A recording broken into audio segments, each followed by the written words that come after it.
কবর তোমায় ডাকছে গো মন, সকাল সন্ধ্যা সারাক্ষণ। কবর তোমায় ডাকছে গো মন, সকাল সন্ধ্যা সারাক্ষণ।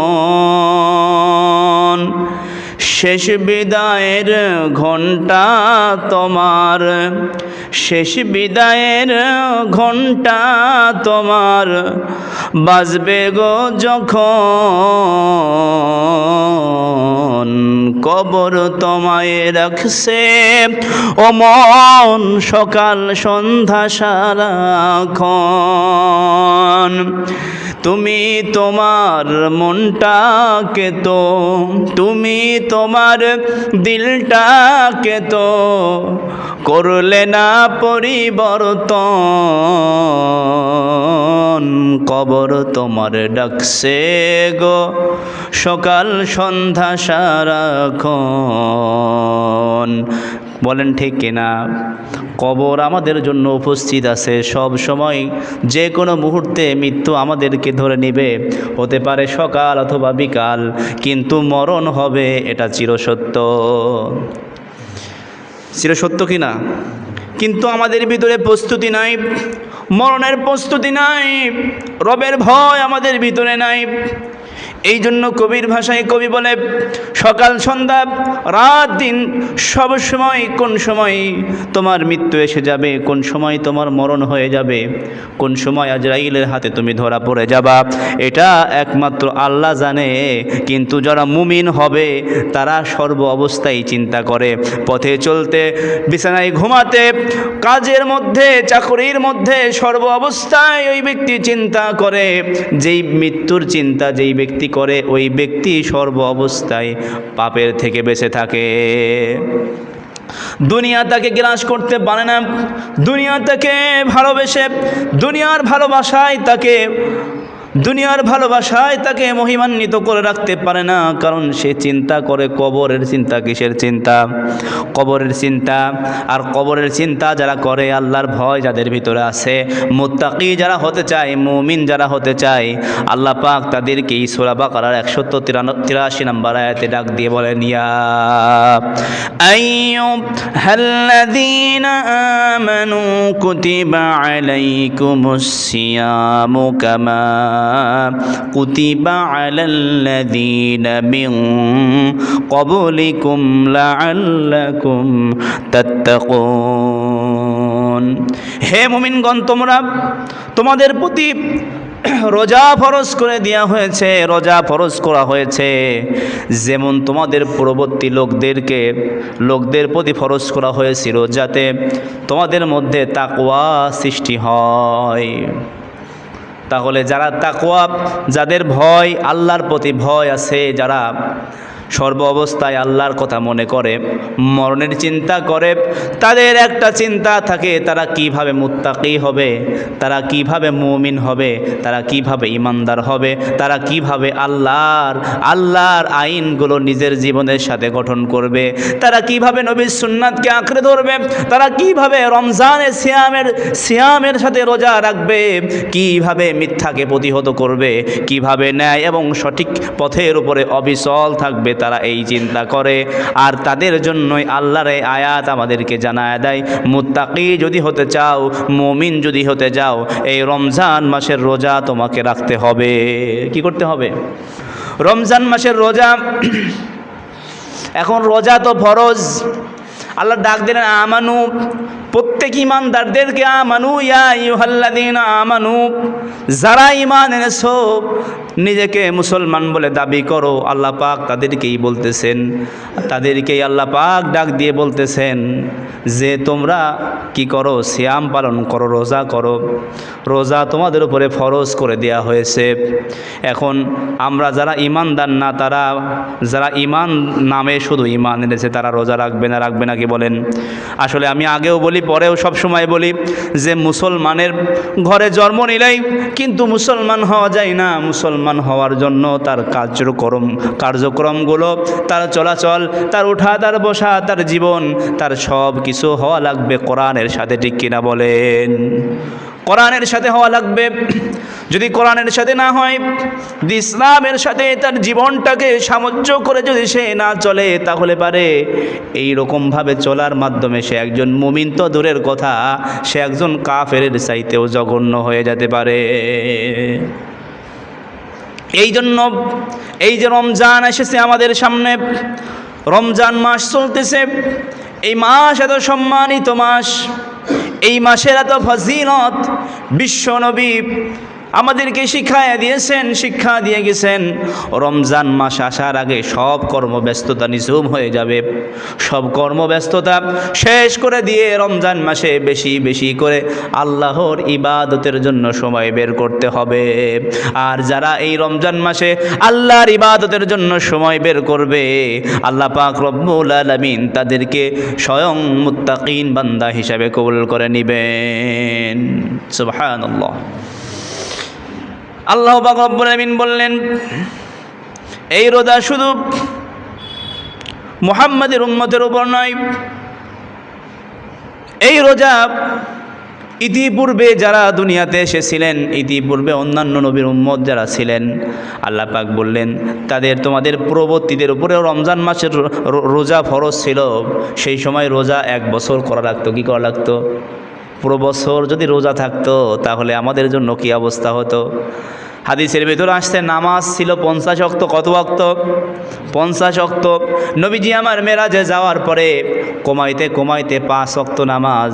আর উম্মতি মুহাম্মদের জন্য কত বড় সুযোগ যে এই 5 ওয়াক্ত নামাজ যদি বান্দা আদায় করে, 50 ওয়াক্ত নামাজের সওয়াব আমলনামায় যুক্ত হয়ে যায়। সুবহানাল্লাহ। এই যে 1 বছর রোজা রাখা ছিল, এই 1 বছর রোজা আমাদের একটা মাস রোজা রাখতে গেলে আমরা রোজা রাখতে পারি না ভালোভাবে। অনেকেই রোজা ভেঙে দেয়। আল্লাহ পাক রব্বুল আলামিনের বিধান, রোজা খবরদার ভাঙা যাবে না। রোজা ভেঙে যদি আপনি মুমিন বলে নিজেকে দাবি করেন, আমক মুসলমানের সন্তান হিসেবে দাবি করেন, আমার বাবা 5 ওয়াক্ত নামাজ কালাম পড়তো, আমি তো অবশ্যই মুসলমান, না না না, আপনার ভিতরে ইমানের বড় ঘাটতি আছে। কি আছে? ইমান নাই, ইমানের ঘাটতি আছে। শুধু বিশ্বাসটুকু এতটুকুই আছে, কিন্তু বিশ্বাস শুধু থেকে লাভ হবে না। আপনি যদি আমানতের খেয়ানত করেন, ওই বিশ্বাসের কোনো মূল্যায়ন নাই। আছে নাকি?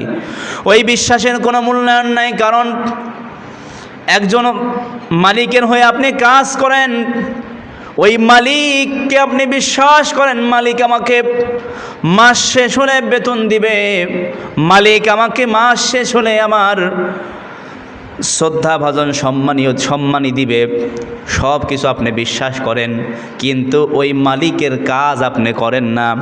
বলেন তো, ওই মালিকের কাজ যদি না করেন, আপনি বেতন বোনাস কোনো কিছুই কি পাবেন?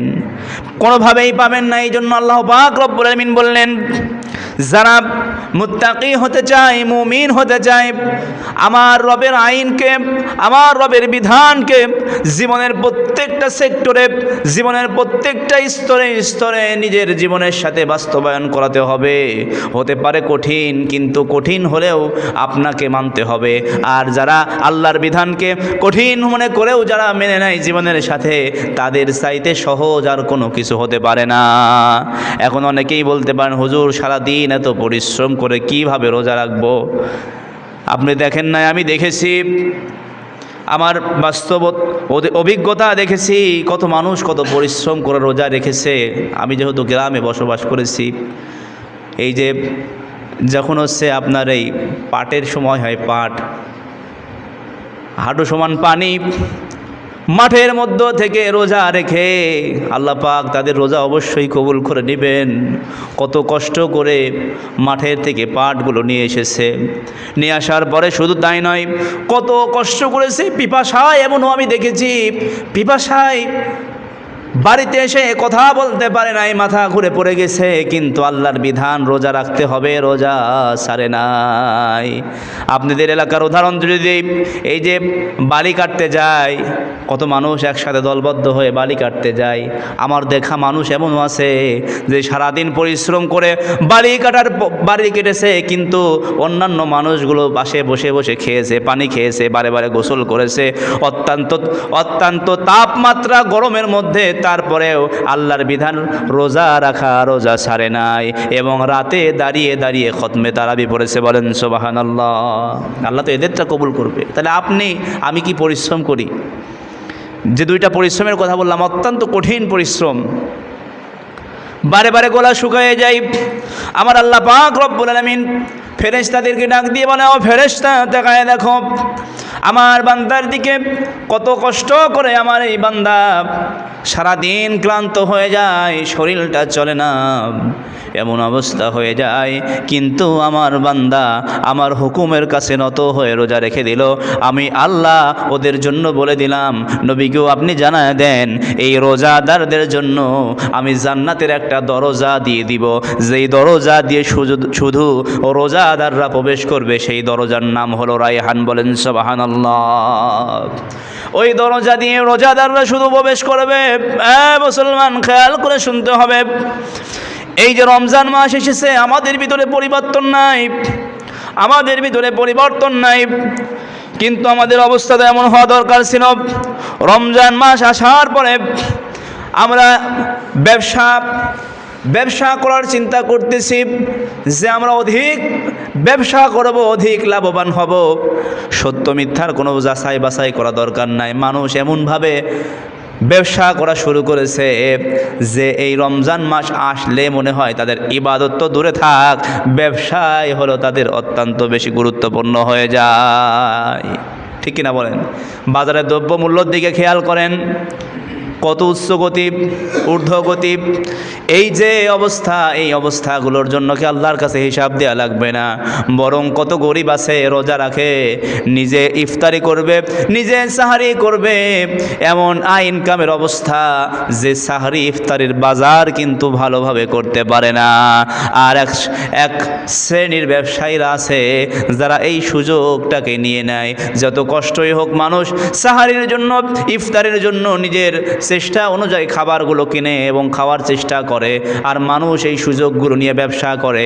আল্লাহ পাক রব্বুল আলামিনের আয়াত অনুযায়ী ইসলামের দিয়ে যদি মেপে দেয়া যায়, তাহলে বলতে হবে ওই সমস্ত ব্যবসায়ীর আয়ের যে ইনকামের যে লভ্যাংশ হবে, যে ইনকাম হবে, ওই ইনকামটা কখনোই হালাল হতে পারে না, হালাল হতে পারে না। কারণ রমজান আসলে, ইবাদতের মাস আসলে, ইবাদতের কারণে মানুষ আরো ছেড়ে দিবে।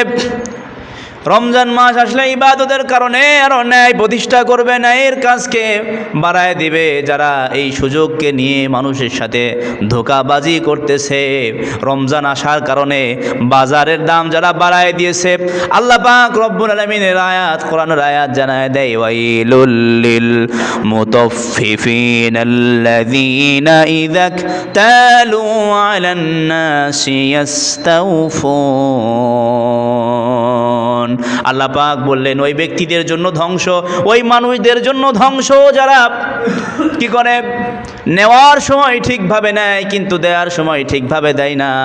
এই আয়াত দিয়ে আবার যদি আমরা ওজন দিই, আমরা যদি মাপ করি, মিজান করি, তাহলে পারে আয়াত আমাদের কি শুধু মাপের অংশই শিখায় না, এই আয়াত আমাদেরকে এটাও শিখায় যে আপনি যেইটা কিনেছেন, কেনার পরে এই পরিমাণ লভ্যাংশ, এই পরিমাণ লাভ করে বিক্রি করতেন, কিন্তু এই লাভটা আপনি এখন অতিরিক্ত করতেছেন। এই জন্য আল্লাহ পাক বললেন, কেনার সময় একভাবে কিনলা, এক ওজনে এক দামে কিনলা, বেচার সময় তুমি তার ডবল দামে বিক্রি করবা, এমন লাভ করা যাবে না। এটা হলো বেইনসাফ, এটা হলো বেইনসাফ। এই বেইনসাফ যারা করবে, ওই লাভের টাকা, ওই সম্পদ তাদের জন্য হারাম হয়ে যাবে। আপনি সারাদিন ব্যবসা করতেছেন, কষ্ট করে কথা বলতে বলতে বলতে আপনার কণ্ঠনালী শুকায় যাচ্ছে, পরিশ্রম হচ্ছে, কিন্তু আপনি মনে করতেছেন অল্প সময় আমি বেশি টাকা লাভ করে নেব।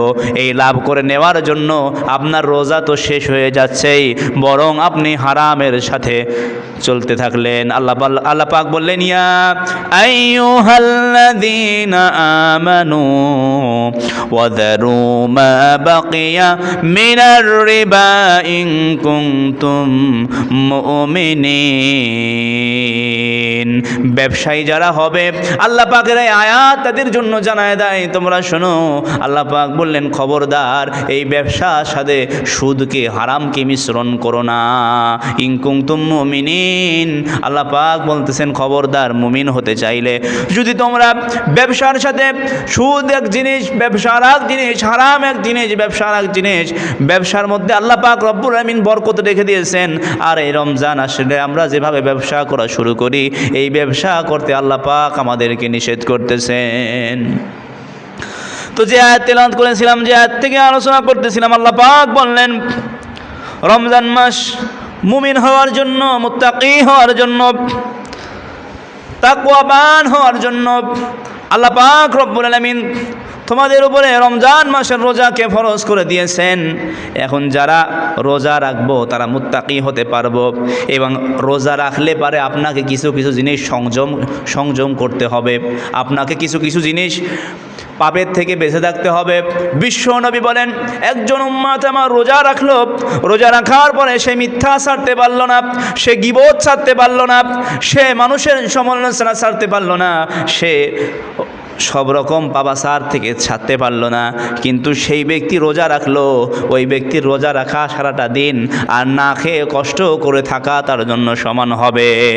এই জন্য রমজান মাসে আমরা রোজা থেকে মিথ্যা বলা যাবে না। কি করা যাবে না? মিথ্যা বলা যাবে না, গালিগালাজ করা যাবে না, গীবত করা যাবে না, মানুষের সমালোচনা করা যাবে না, ফিতনা করা যাবে না, রাহাজানি মাস্তানি খুন খারাপি করা যাবে না। যত রকম ন্যায় আছে সব রকম ন্যায়কে আপনাকে প্রতিষ্ঠা করতে হবে, ন্যায় করতে হবে। এবং ব্যবসায়ীর ব্যবসা করে নেওয়া যাবে না। হালালভাবে যেটা আল্লাহ আপনার রিজিকে রেখে দিয়েছেন, যেইটা হালাল সেইটা আপনাকে উপার্জন করে নিতে হবে। এই জন্য বিশ্বনবী বললেন, সবচাইতে পাপের সেরা পাপ আমার কাছে মনে হয় মানুষ যখন মানুষের গীবত করে। কি করে বলেন? গীবত করে, মানুষ যখন ফিতনা করে। বিশ্বনবী এই জন্য বলেন, আবগাদুর রিজালি ইলাল্লাহিল আলাদ্দুল খসিম। বিশ্বনবী বলেন, যে বিবাদ সৃষ্টিকারী ব্যক্তি, যে ব্যক্তি পাপকে, যে ব্যক্তি মানুষে বন্ধুত্ব নষ্ট করে দেয়, যেই ব্যক্তি গ্যাঞ্জাম গন্ডগোল তৈরি করে দেয়, যে ব্যক্তি ফিতনা বাধায় দেয়, আল্লাহর নবী বলেন ওই ব্যক্তির উপরে আল্লাহ পাক রব্বুল আলামিন ঘৃণা করেন। আর আল্লাহ যেই ব্যক্তির উপরে ঘৃণা করেন, ওই ব্যক্তির দুনিয়ার জীবনও শেষ, আখিরাতের জীবনও শেষ। কথা বলেন ঠিক কিনা? আল্লাহ পাক রব্বুল আলামিন যে ব্যক্তির উপরে ঘৃণা করেন, ওই ব্যক্তির সব কিছু শেষ। এই জন্য আপনি সারাদিন রোজা রাখলেন, রোজা রাখার পরে আপনি মানুষের বিষয়ে সমালোচনা করলেন, একজন ব্যক্তির উপরে ঘৃণা করলেন, আপনি একজনের সাথে আর একজনের গণ্ডগোল বাধায় দিলেন। যে কোনোভাবে যদি আপনি এই সমস্ত কাজের সাথে নিযুক্ত থাকেন, তাহলে পারে আপনার রোজা রাখা আর না রাখা সমান। আমরা প্রতিজ্ঞা করতেছি, আমরা নিয়ত করতেছি, রোজা রেখে যত কষ্টই হোক না কেন, এই রমজান থেকে আমাদের শিক্ষা নিতে হবে, আমরা মিথ্যা ছেড়ে দেব। এই রমজান থেকে আমাদের শিক্ষা নিতে হবে, আমরা গীবত ছেড়ে দেব। এই রমজান থেকে আমাদের শিক্ষা নিতে হবে, আমরা চুরি ছেড়ে দেব। এই রমজান থেকে আমাদের শিক্ষা নিতে হবে, আমরা সকল প্রকার পাপাচার ছেড়ে দেব। তাহলে পারে আমরা একজন প্রকৃত মুমিন হতে পারবো। এখন আমাদের ভিতরে এমন অবস্থা হয়ে গেছে, আমরা সকালে সত্য, সকালে সত্য, কিছু সময় আগে সত্য কথা বলি, তারপরে মিথ্যা কথা বলি। আর মিথ্যাটা এমন সুন্দর করে সাজায় বলি যেন মিথ্যাটাই যেন সত্য হয়ে গেছে। ঠিক কিনা বলেন? মিথ্যাটাই সত্য হয়ে গেছে। একটা গল্প আমি অনেকদিন আগে শোনাইছিলাম, আবার আপনাদেরকে স্মরণ করায় দিই। মিথ্যার সত্য হলো দুই ভাই। কয় ভাই বলেন? মিথ্যার সত্য হলো দুই ভাই। একটা বড় কূপ আছে, একটা বড় পুকুর আছে, পুকুরে গেছে গোসল করতে। কোথায় গেছে? গল্প, কিন্তু গল্পের ভিতরে শেষের শিক্ষা আছে, বুঝবেন। দুইজন গোসল করতে গেছে, মিথ্যা আর সত্য। গোসল করতে যাওয়ার পরে এইবার গোসল করে কাপড় পরিধান করার সময়, গোসল করে যখন কাপড়টা ভিজে গেছে, কাপড়টা পরিধান করার সময় এই সত্য হলো মিথ্যার কাপড় পরে চলে গেছে, আর মিথ্যার কাপড় সত্য পরে চলে গেছে। এখন আমাদের বর্তমান অবস্থা হলো এইরকম, সত্যটা মিথ্যাটাকে আমরা এমনভাবে বলতেছি যে মনে হচ্ছে এটাই সত্য, কিন্তু কাপড় তো উপরে সুন্দর, ভিতরে তো মিথ্যা। কারণ মিথ্যা সত্যর কাপড় পরেছে, আর সত্য মিথ্যার কাপড় পরে চলতেছে। বলেন ঠিক কিনা? আমাদের অবস্থা হলো এরকম। এই জন্য বিশ্বনবী বললেন, খবরদার, মিথ্যা কথা বলা যাবে না। মিথ্যা মানুষকে ধ্বংস করে দেয়, মিথ্যা মানুষের ইবাদতকে নষ্ট করে দেয়, মিথ্যা মানুষের সংসার ভেঙে দেয়, মিথ্যা মানুষের ইবাদত নষ্ট করে দেয়। মিথ্যা বলার কারণে জীবনের সব কিছু আপনার শেষ হয়ে যেতে পারে। এই জন্য মিথ্যা কোনো সময় বলা যাবে না। এখন যে ব্যক্তি সারাটা দিন 100টা কথা বললেই আপনার 99টা মিথ্যা কথা বলে, এমন মানুষও আছে। কিন্তু বিশেষ করে ব্যবসা বাণিজ্য যারা করে তাদের প্রচুর মিথ্যা কথা বলা লাগে। এখন অনেকেই বলে যে হুজুর, ব্যবসা করতে গেলে মিথ্যা কথা না বললে তো ব্যবসা হয় না। তাহলে ওই ব্যবসা কেন করেন যেই ব্যবসায় মিথ্যা কথা বলা লাগে? যেই ব্যবসার আপনার এত পরিশ্রম করার পরে পরিশ্রমটা হালাল হওয়ার জন্য আপনাকে সত্য বলতে হবে। এত কষ্ট করে পরিশ্রম করে যদি আপনি মিথ্যা কথা বলেন, তাহলে আপনার ওই পরিশ্রমের টাকাটা, পারিশ্রমিকটা আপনার হারাম হয়ে যাবে। এই জন্য মিথ্যা বলা যাবে না। আস্তে আস্তে আপনাকে মিথ্যা ছাড়তে হবে। যারা আপনাকে নিয়ত করতে হবে, আমাকে দিনে একবার, আমি সারাদিন মিথ্যা কথা বলি, আজকের দিন নিয়ত করলাম আমি ভেবে ভেবে কথা বলবো, মিথ্যা কথা একটাও বলবো না। আপনি চিন্তা করেন, যে ব্যক্তি সারা বছর মিথ্যা বলে, মনে করবেন একটা মাস মিথ্যা বলবো না। যে ব্যক্তি সপ্তাহে 7 দিন আস্তে আস্তে এরকম করে মিথ্যা ছেড়ে দেবো, 5 দিন 10 দিন 1 দিন এরকম করতে করতে মিথ্যা বলা আপনার কাছে যখন পেশা নষ্ট হয়ে যাবে। মিথ্যা বলতে গেলে আপনার ভিতরে চিন্তা হবে, আর মিথ্যা বলার পরে আপনি ভিতরে অনুতপ্ত হবেন, ভয় আসবে। আস্তে আস্তে দেখবেন মিথ্যা আপনার থেকে বিদায় নিয়ে চলে গেছে। সমাজে নষ্ট হওয়ার ভিতরে সবচাইতে বড় কারণ যেটা, এটা হলো মিথ্যা। মানুষকে মিথ্যা বোঝানো, মিথ্যা বলা। আর এই মিথ্যা বোঝানো, মিথ্যা বলার মাধ্যমে মানুষ সব কিছু নষ্ট করে, সব কিছু শেষ করে ফেলতেছে। এই মিথ্যা ছাড়তে হবে। এই মিথ্যার সাথে যদি বিষয় আমাদের ঈমানও যদি সত্য হয়, ঈমান যদি সত্য হয়, ভিতরটা যদি পরিষ্কার হয়, এটাও যদি পরিষ্কার না হয়, আল্লাহ কবুল করেন না। এই জন্য বিশ্বনবী বললেন, নিয়ত মানুষের আমল, মানুষের অন্তরকে আল্লাহ পাক দেখেন। আপনি উপর থেকে যত ফিটফাটই হন না কেন, আপনি উপর থেকে যতই আপনি ভালো হন না কেন, যদি আপনার অন্তরটা পরিষ্কার না হয়, তাহলে আপনি হয়ে গেলেন মিথ্যা। আর অন্তরটা যদি পরিষ্কার হয়, আপনি হয়ে গেলেন সত্য। এই সত্যকে আল্লাহ পাক নিবে, এই মিথ্যাকে আল্লাহ পাক ছুঁড়ে ফেলে দিবে। এই জন্য এই রোজা আমাদেরকে, এই সিয়াম আমাদেরকে কি শেখায়? মানুষকে গীবত করা যাবে না। আবার গীবতের ধরন আছে একরকম, গীবত করে আর কয়, গীবত বলে আর বলে যে এই কথা বললে আবার গীবত হয়ে যাবেন, কিন্তু গীবত কিন্তু করতেছে। বলে কি বলবো, অমুকের বউ, অমুকের এটা। শাশুড়ির একবারও দেখে না, আবার শাশুড়ি বৌমার দেখতে পারে না। কি বলবো, এইসব কথা বললে আবার গীবত হয়ে যাবেনি। মানে গীবত করে আর কয় যে কি বলবো, রোজা থাকে এই যদি এই সব কথা যদি বলি গীবত হয়ে যাবে, বরং গীবত করতেছে। কিন্তু এই জন্য কোরআন আমাদেরকে সূরা হুজুরাতের ভিতরে জানায় দেয়, ইয়া আইয়ুহাল্লাযীনা আমানু, ইয়া আইয়ুহাল্লাযীনা আমানু ইজতানিবু কাসীরাম মিনায-যন্নি ইন্না বা'দায-যন্নি ইসমু ওয়া লা তাজাসসাসু ওয়া লা ইয়াগতাব বা'দুকুম বা'দা আইয়ুহিব্বু আহাদুকুম আন ইয়াকুলা লাহমা আখিহি মাইতান ফাকারিহতুমুহু ওয়াত্তাকুল্লাহ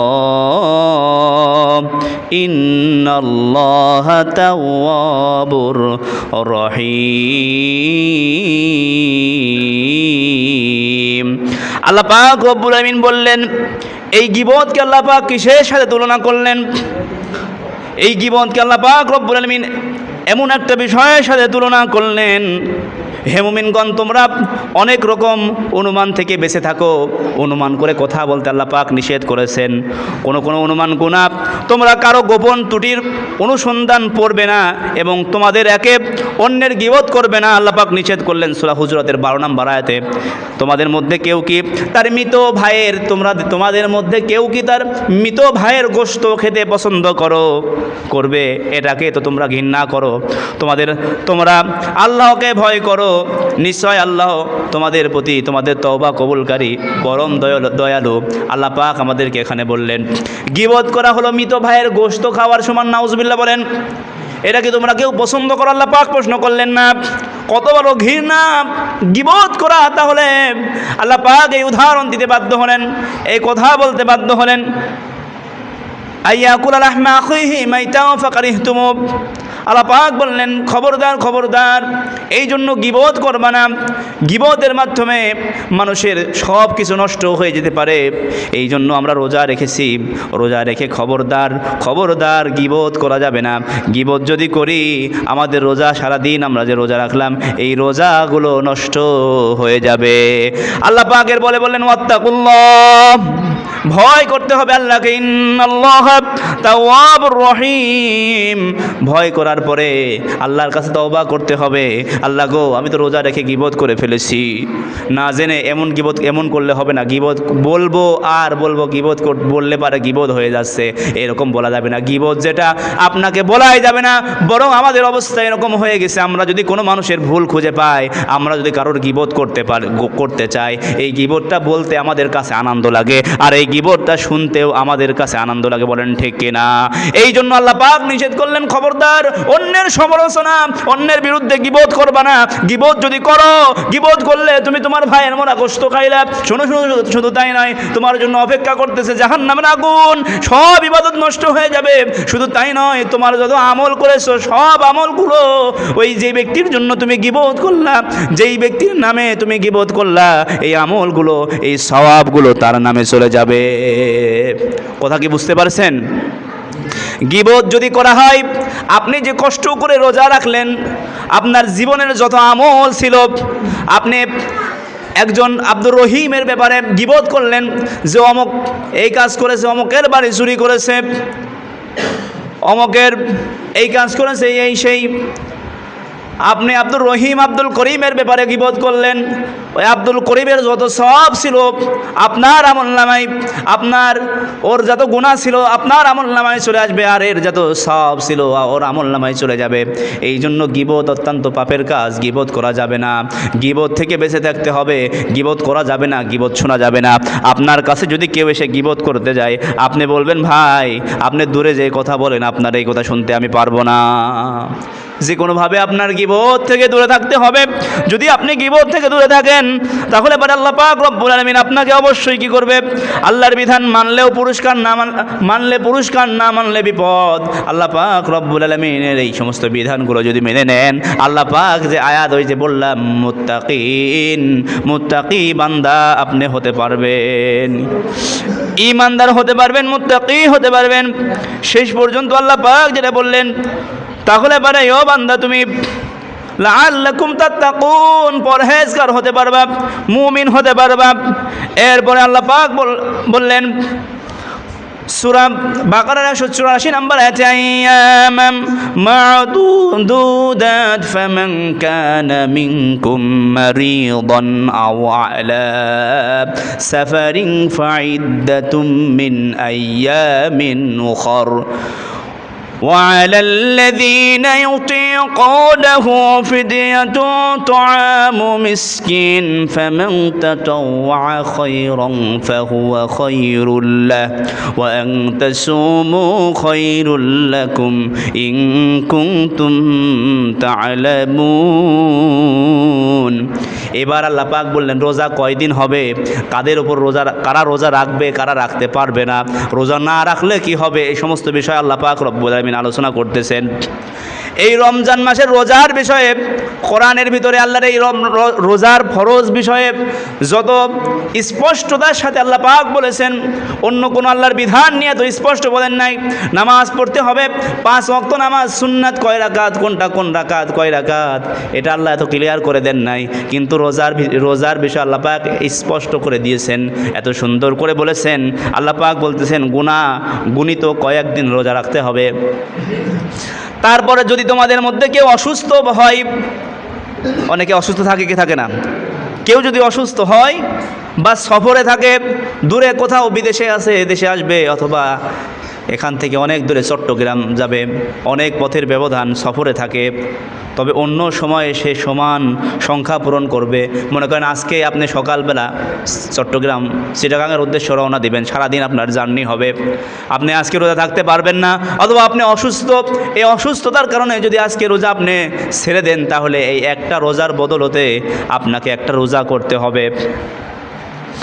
যারা এর শক্তি রাখে, এরপর আল্লাহ পাক বললেন তবে অন্য সময়ে সে সমান রোজা পূরণ করবে যারা এর শক্তি রাখে তারা একজন মিসকিনকে খাবার খাওয়াবে, ফিদিয়া আদায় করতে পারবে। যদি কেউ রোজা না থাকতে পারে অসুস্থতার কারণে, অনেকেই অসুস্থতার কারণে রোজা রাখতে পারে না, এই রোজা না রাখার কারণে ফিদিয়া আদায় করবে, একজন রোজাদারকে সাহারি এবং ইফতারি করাবে। এবার বলে সাহারি ইফতারি করাবা কেমন খাবার? যেমন খাবার আপনার কাছে পছন্দনীয়, আপনি যেমন খাবার খাইতেন এমনি খাবার আপনি ওই রোজাদার ব্যক্তিকে খাওয়াতে হবে। আপনি মনে করলেন একজন রোজাদারকে আমি রোজা রাখতে পারতেছি না অসুস্থতার কারণে, সমস্যার কারণে, এখন আপনি মনে করলেন আমি 5 জন রোজাদারকে খাওয়াবো, এখন খাওয়ানোর সময় আপনি সব চাইতে বাজারের কমা খাবার নিয়ে আসেন, তাহলে কিন্তু হবে না। আপনি নিজের জন্য যেই খাবারটা বাছাই করবেন, আপনি নিজের জন্য যেইটা খাবেন, বরং তার চাইতে ভালো করার চেষ্টা করতে হবে। আল্লাহ পাক বললেন কেউ যদি অসুস্থতার কারণে রোজা না রাখে, অনেকেই আছে অসুস্থতার কারণে বয়স হয়ে গেছে রোজা রাখতে পারছে না, আপনার আজকের থেকেই দায়িত্ব নিতে হবে। একজন অসহায় দরিদ্র গরিব যারা আছে, অথবা এমন কোনো মানুষের রোজার দায়িত্ব নেওয়া, সাহারি ইফতারি রমজান মাস পুরো খাওয়ানোর দায়িত্ব আপনাকে নিতে হবে, এটাই হলো ফিদিয়া। এরপর আল্লাহ পাক বললেন এছাড়াও কেউ যদি ইচ্ছাকৃতভাবে পুণ্যের কাজ করে তবে তার পক্ষে তো তা শ্রেয়। এছাড়া যদি কেউ ইচ্ছা করে কষ্ট করে হলেও যদি কেউ রোজা রাখতে পারে এটা তো তার জন্যই ভালো। আবার এমনি কারণেও যদি কেউ কোনো রোজাদারকে খাওয়ায়, আল্লাহর নবী বলেন, বিশ্ব নবী বলেন, এই রোজাদারকে খাওয়ানোর জন্য এই রোজার সব তার আমল নামায় যুক্ত হয়ে যাবে। নবীজির হাদিস যে মানুষকে খাওয়ানোর মতো সওয়াব, মানুষকে খাওয়ানোর মতো ভালো কাজ আর কিছু হতে পারে না। আমরা মনে করি অনেক সময় মানুষের মনকে পেতে হলে, মানুষকে জয় করতে হলে, মানুষের থেকে ভালোবাসা পেতে হলে মানুষকে খাওয়াতে হয়। কি করতে হয় বলেন? খাওয়ানো। এই জন্য হযরত মুসা নবীর একটা গুণ ছিল, তিনি প্রত্যেক দিন মানুষের মেহমানদারি করতেন। কি করতেন? মেহমানদারি করতেন। এখন খাওয়ানোর ক্ষেত্রে আমার মনে হয় যে আপনি মনে করলেন এমন ব্যক্তিকে খাওয়াবো, আপনার চোখে যাদেরকে মনে হয় এদেরকে খাওয়ালে ফজিলত হবে, সওয়াব হবে। যেমন দরিদ্র মানুষ আছে ভালো খাবার খেতে পারে না, একদিন আপনি ভালো খাবার রান্না করলেন, আপনার বাড়ির উপরে নিয়ে যেয়ে যদি খাওয়ান, এই খাওয়ানোর কারণে সেই যে তৃপ্তি পাবে এবং খুশি হয়ে রবের প্রশংসা করবে, আপনার জীবনকে পরিবর্তন যিনি করে দিতে পারেন তিনি কে? আল্লাহ। আপনার জীবনকে পরিবর্তন করে দিবেন। এই জন্য মানুষকে খাওয়ানো, আল্লাহ পাক রব্বুল আলামিন এখানে বললেন যে অবশ্যই এমনি দরিদ্রদেরকে তো আল্লাহ খাওয়াতে বলেছেনই, এমনি মানুষদেরকেও যদি আপনি খাওয়ান, কারণ ধনীর খাবারের মধ্যে, ধনীর সম্পদের মধ্যে, ধনীর সব কিছুর মধ্যে গরিবের হক থাকে। আর এই হক যদি আদায় না করে আল্লাহর কাছে, আল্লাহর ফরজ হক, আল্লাহ পাক বলেন ওয়ালা ইয়াহুদ্দু আলা তুআমিল মিসকিন, যারা গরিবদেরকে খাদ্য দানের ব্যাপারে উৎসাহিত করে না। সেই জন্য যাদের সম্পদ আছে, টাকা পয়সা আছে, ভালোভাবে আরামায়েশে দিন পার করতেছেন, আপনার ওই সম্পদের মধ্যে গরিবের হক আছে, গরিবদেরকে বেছে বেছে আপনাকে দিতে হবে।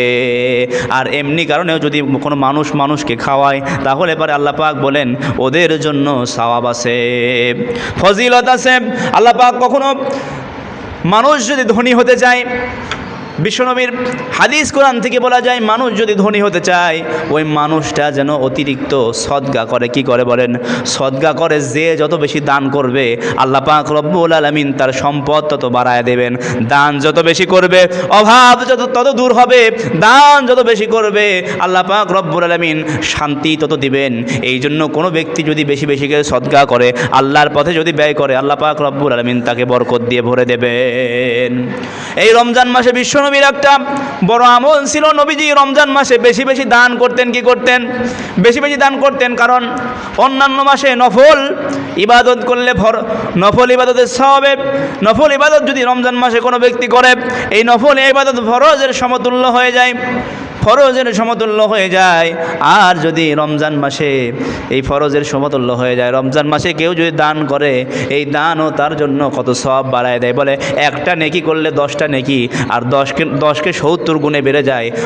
তার মানে একটা নেকি করলে 700 নেকির সওয়াব হয়ে যাবে। বলেন সুবহানাল্লাহ। তার মানে 1 টাকা যদি কেউ দান করে 700 টাকা দানের সওয়াব হবে এই রমজান মাসে। এই জন্য এই সুবর্ণ সুযোগ নবীজি আমাদেরকে শিক্ষা দিয়ে গেলেন, রমজান মাসে বেশি বেশি করে দান করার কথা। বেশি বেশি করে যদি কেউ দান করে, আল্লাহ পাক রব্বুল আলামিন, দান যে মানুষ করে, দান করে কেউ ফকির হয়ে যায় না।